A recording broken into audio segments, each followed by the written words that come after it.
fois de plus, bienvenue encore. Nous allons continuer notre tutoriel sur la partie gestion des rôles. Ok, donc dans la vidéo précédente, nous avons vu ensemble comment créer un rôle. Ok, et dans cette vidéo, nous allons voir ensemble comment modifier un rôle. Ok, donc pour ce, je vais ouvrir l'éditeur de texte et je vais ouvrir la partie qui nous concerne, c'est-à-dire la création, la modification d'un rôle. Donc je vais ouvrir l'action en question. Ok, donc nous avons déjà fait comment modifier une permission. Donc dans ces cas, nous allons continuer sur la partie gestion, la modification d'un rôle. Donc là, voici notre classe. Donc, comme nous avons vu, on va d'abord commencer par récupérer notre form param, request data pardon, et request. Voilà, CTRL SHIFT I pour importer. Et nous avons vu comment récupérer l'ID. Ok, c'est égal à request get attribute. C'est-à-dire que l'ID, le paramètre défini dans la route, ça veut dire que ce paramètre ici. Donc c'est le nom là qu'on avait mis ici pour récupérer l'ID. C'est-à-dire quand vous voulez modifier une permission, il faut d'abord connaître l'ID. Ok. Voilà, donc on récupère l'ID d'abord. Maintenant, on va faire la requête pour récupérer si le rôle existe comme d'habitude. Donc rôle serveur, rôle per repository. Voilà. Maintenant,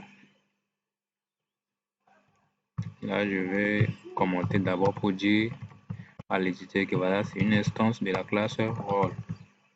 Voilà, regardez que l'entité rôle, j'importe. Là, il me propose plusieurs choses. Je vais choisir les bonnes classes logger, c'est platine logger.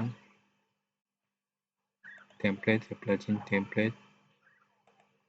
Voilà, s'assurer que la majorité des classes c'est platine, commence par platine, donc j'importe ça.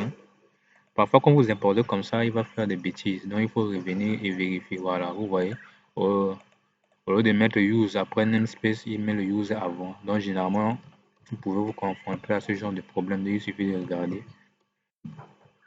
Voilà. Le déclare script type doit venir avant et après le namespace et puis l'instruction use. Voilà.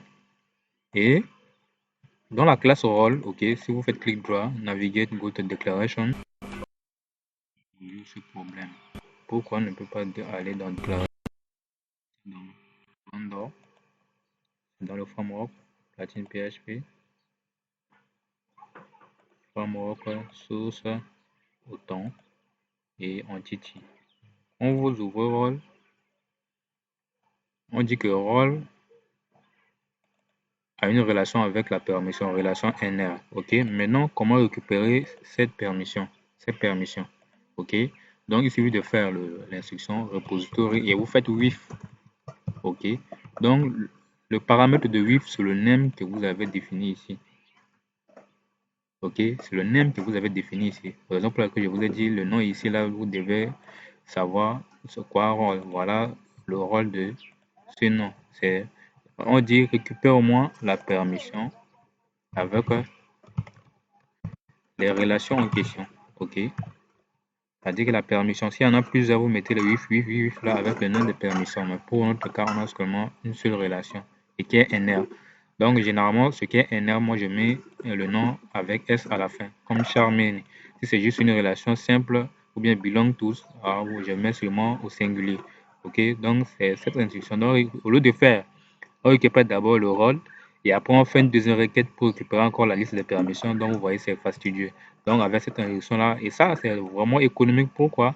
Parce que ça permet d'éviter les requêtes N plus 1.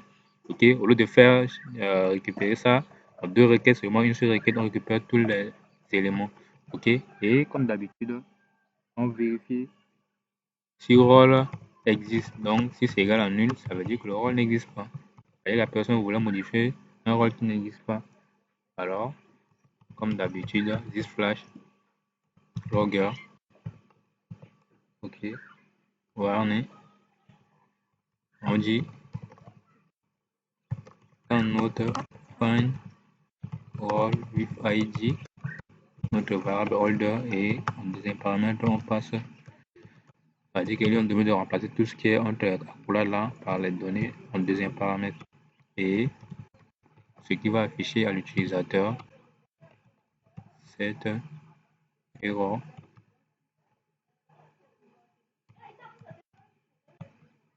Impossible de trouver le rôle. Voilà. Et on fait une redirection. Return new redirect response. Voilà.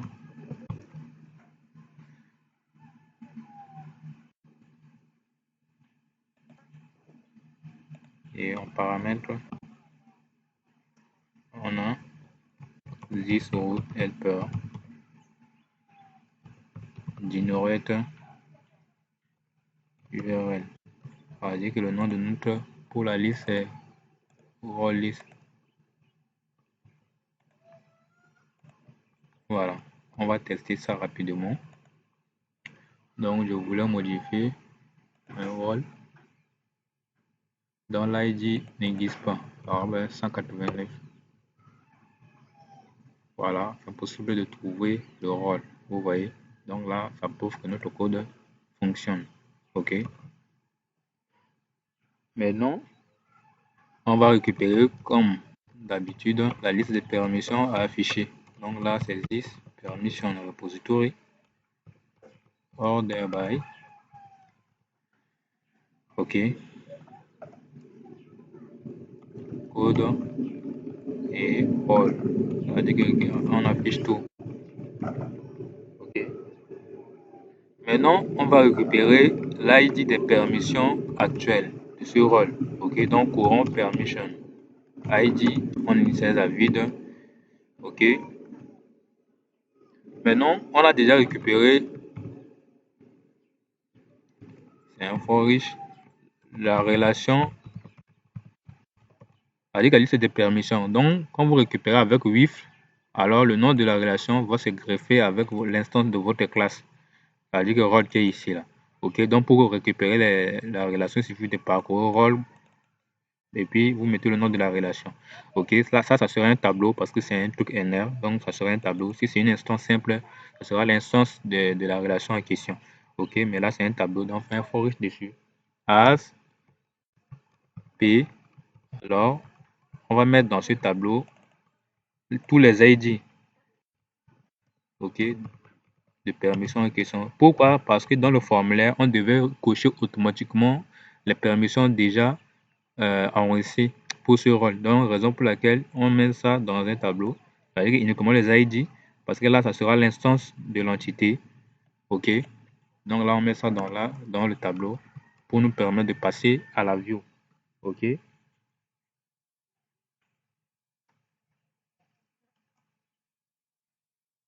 Maintenant, on crée l'instance de notre form param entity to form param est égal à, on dit new role param. OK.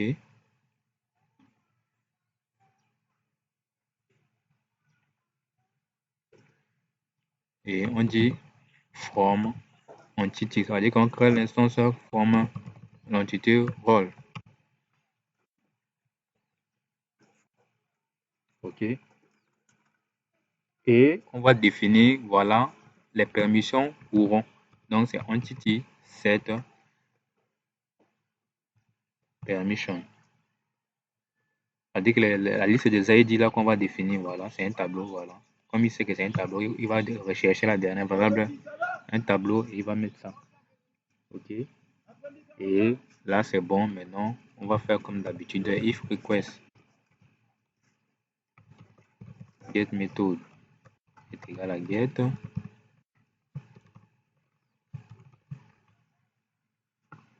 Alors, return new template response.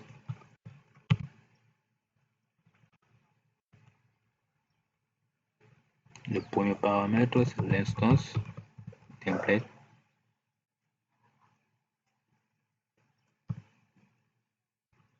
Le deuxième,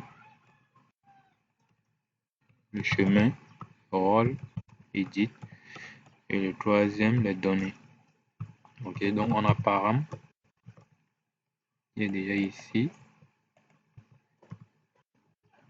On a des permissions qui est là.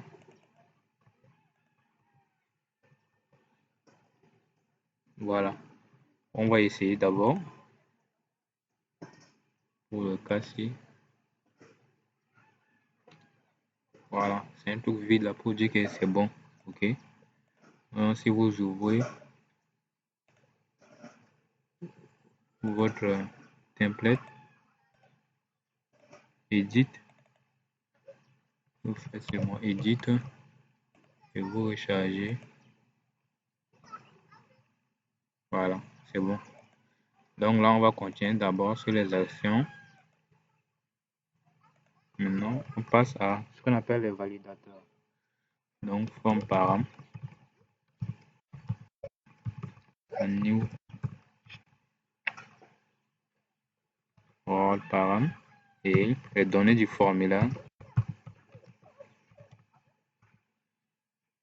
C'est post et le validateur d'égal à new role validator. Ok.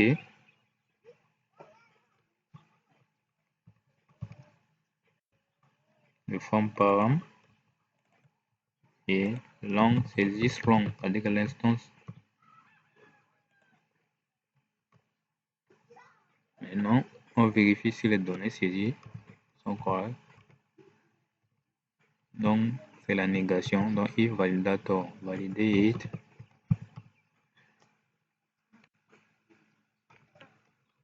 Voilà. Alors,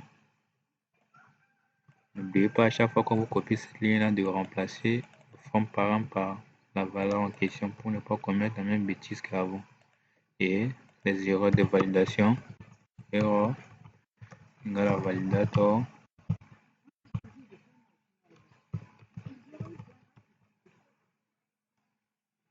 Get error. Ok. Maintenant, on va vérifier si le name, c'est-à-dire que le name de rôle existe déjà. Donc, form param.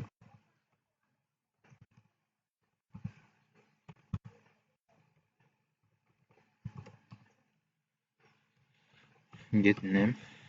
Alors, rôle existe égale à this rôle repository find by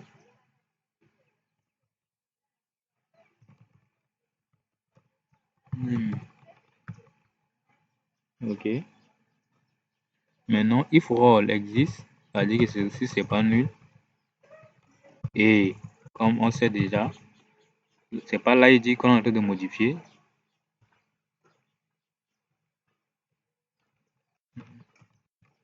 Voilà. Et pas égal à ID. Alors, on va copier notre truc rapidement pour gagner en temps.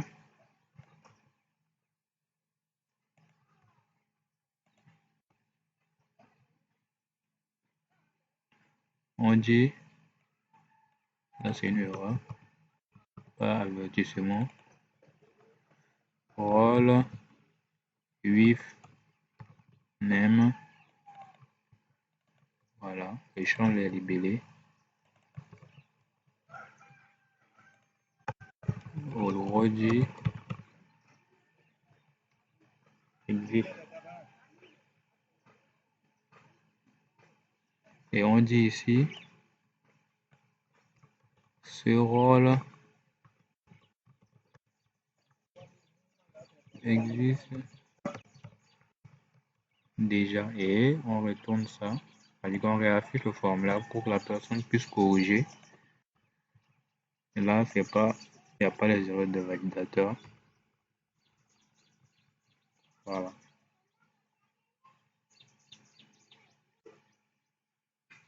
Et je crois à ce niveau, toutes les vérifications sont bonnes. On va maintenant faire la mise à jour. Donc, il y a name qui est égal à forme param. Je peux réutiliser le name qui est déjà ici, mais je préfère, pour ne pas vous embrouiller, utiliser la variable en question pour vous montrer que je suis en train de récupérer les données du formulaire. OK. Description. Get description. Voilà. Et maintenant, on va gérer ce qu'on appelle la permission. Là, il y a deux cas. On donne permission. Pourquoi il y a deux cas? Le premier cas, il y a des permissions que ce rôle avait déjà, mais lors de la modification, on avait décoché ça. On appelle ça la suppression d'une permission. Et il y a des permissions qui n'existent pas avant. Et on vient de cocher ça. On appelle ça l'ajout d'une permission. OK, je ne sais pas si vous comprenez un peu. OK. Donc, premièrement, on va gérer le cas où la permission a été retirée. OK. Donc là, je vais d'abord récupérer les ID saisis par le formulaire, dans le formulaire. Donc, c'est plutôt form param get permission. OK.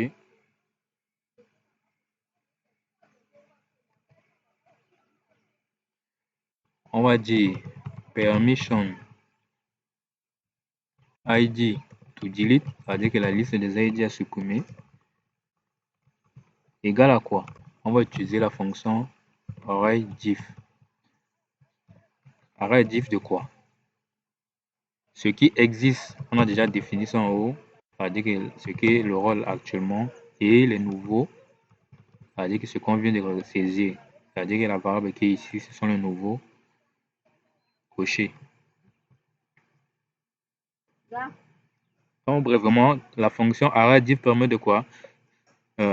Permet de retourner les valeurs qui ne se trouvent pas dans le premier tableau. C'est-à-dire que les valeurs ici, OK, qui ne sont pas dans ce tableau-là, c'est ça qu'on va le retourner. Ça, le rôle de arrayDiff. OK. Si vous voulez avoir plus de détails, vous faites la recherche sur Internet. OK. Ou bien allez lire la documentation de cette fonction. OK. Et on dit si réellement il renvoie quelque chose. Donc, if empty, ça veut dire que réellement la personne avait retiré des permissions. Alors, on va dire deleted permission. On utilise la destruction d'un tableau égale à this permission repository.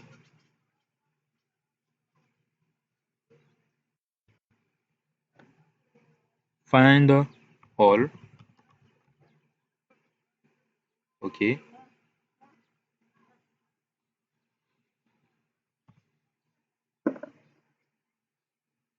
Voilà. Et on utilise la syntaxe de destruction. On dit permission ID to delete. OK. Et qu'est-ce qu'on dit? On demande à notre rôle que voilà, cette permission va être retirée. Voilà. Voilà. Là, on avait fini pour le cas de suppression. OK. Maintenant, pour le cas, donc là, je mets comme ça pour que vous compreniez. Et maintenant, on va faire la même chose pour le cas des nouveaux. C'est à peu près la même chose, mais c'est juste l'inversion. OK, l'inversion, c'est quoi?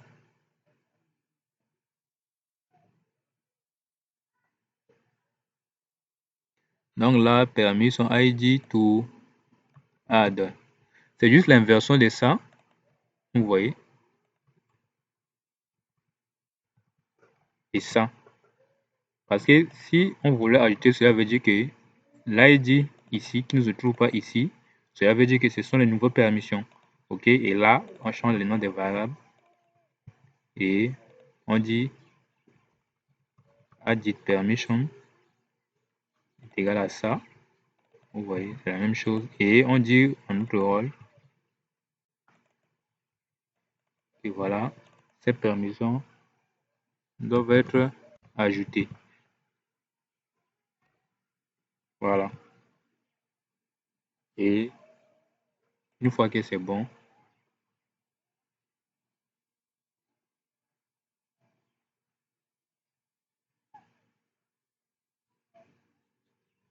on va créer maintenant l'instance de notre, c'est-à-dire que faire la mise à jour, pardon, this role repository save role tout court. OK.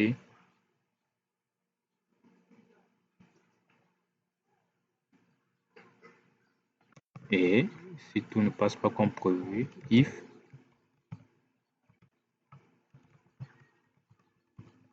result, alors on copie notre message ici.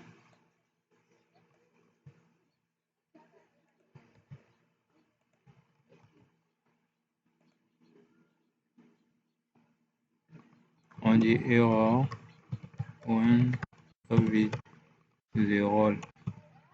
OK. Là, il n'y a pas de variable dans le placeholder, donc on retire ça.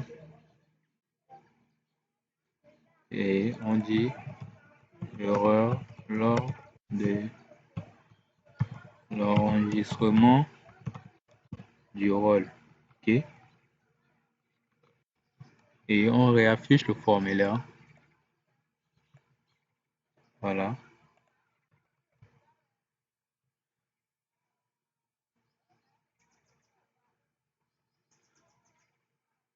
Et si tout est bien, on dit this flash set success.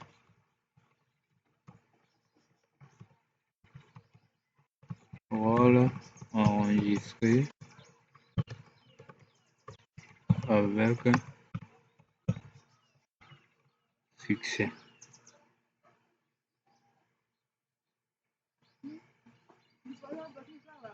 Et on retourne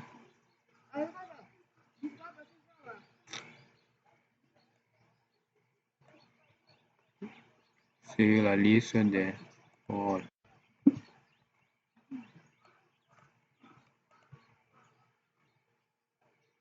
Voilà, on va tester.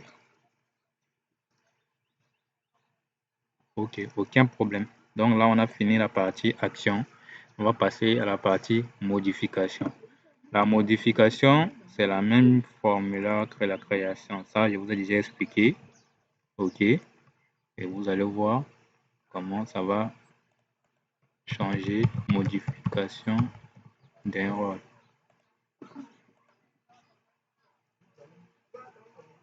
Vous voyez, c'est tout. Et vous voyez, les permissions ici sont cochées automatiquement.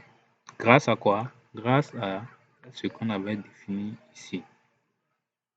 Voilà, les anciennes permissions. Dans notre cas, cela veut dire qu'ils sont 3.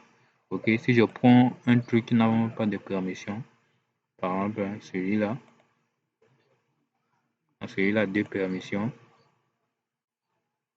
OK. Voilà, celui-là n'a pas encore de permission. OK.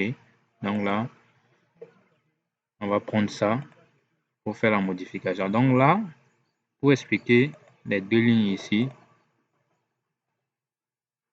vous allez voir, voilà, les lignes concernant l'ajout et la suppression. Je vous ai dit, quand on parle de suppression, c'est quand on avait enlevé une permission comme ça.